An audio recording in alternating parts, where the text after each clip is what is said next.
আরজিকর আবহে তোলপাড় রাজ্য রাজনীতি। কাদম্বিনীর বিচারের দাবিতে পথে নেমেছে জুনিয়র চিকিৎসক থেকে সাধারণ মানুষ। ঠিক সেই সময় মালদার বুকে ঘটল এক মহিলার আপত্তিকর ভিডিও তোলার ঘটনা। অভিযোগের কাঠগড়ায় এক নির্মাণ শ্রমিক। ইতিমধ্যেই অভিযুক্তকে আটক করেছে ইংরেজবাজার থানার পুলিশ। জানা গেছে স্নান করছিলেন এক গৃহবধূ। সেই সময় পাশের বাড়ির নির্মাণ শ্রমিক বাথরুমের ভেন্টিলেটরে মোবাইলের মাধ্যমে ভিডিও তোলে বলে অভিযোগ।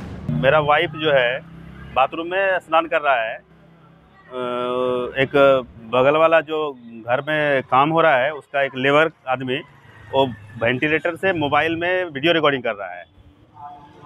वो वाइफ का नज़र पड़ गया, मोबाइल को लेने का कोशिश किया, वो लड़का मोबाइल हाथ के खींच के फिर वापस आ गया।